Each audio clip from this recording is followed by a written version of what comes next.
I want to reflect with you today on some top tips for working together as a physical education department team. Welcome to the PE Express podcast.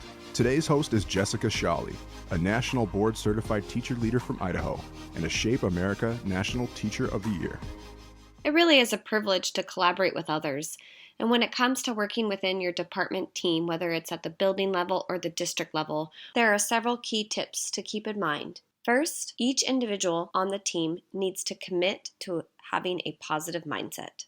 And the team as a whole needs to commit to maintaining a positive department culture. One thing that I always like to keep at the forefront for me is presume positive intent. We can't take things the wrong way. We need to be able to work through any miscommunications and conflict and presume that positive intent. This is especially true in email. We cannot always understand someone's body language and tone in an email. Next, we also have to limit complaining. We have to be solutions finders and focus on the things that we can control. We also have to embrace each other's strengths. We have to be willing to learn from one another. One person does not have to do it all or do it all alone and have to have all the skills. That's why you have a department team. Each person brings their strengths to the table, and embracing these strengths and learning from one another will really help your department team grow. So be willing to ask for support in your areas of improvement and be willing to provide support to others. Also remember to have your team's back.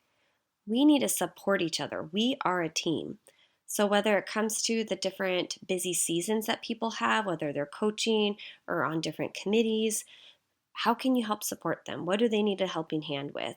If they're going to be gone one day, how can you help get their sub set up for success? How can we check in with each other and lend a helping hand? Also, we need to act like a team. So not only do we need to have our teams back, but we act like a team by collaborating often.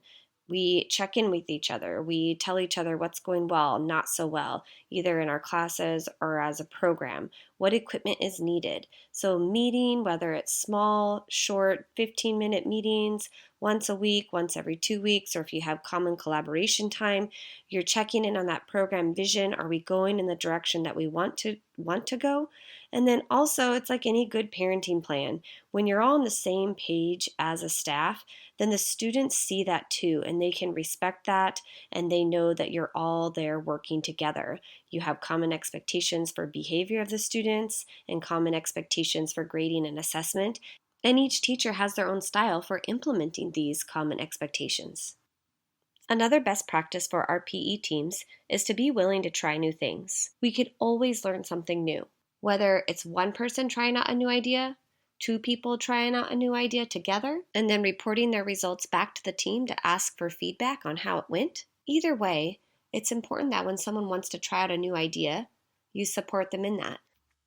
And lastly, remember to have fun as a department team. Enjoy each other's company. Celebrate your successes, no matter how big or small as a department. Give each other high fives. Maybe even dress up for the school spirit days together every once in a while. Remember, a person who feels appreciated will always do more than what is expected. So when thinking about this in terms of your department, a department that shows appreciation for each other will always be able to do more, and this will help ensure an enjoyable work experience. If you enjoyed the podcast, be sure to connect with Jessica on Twitter at Jessica Shawley.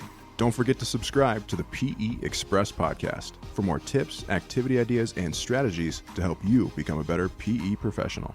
We'll see you soon, right here on the PE Express podcast, powered by Gopher, your resource for all things physical education.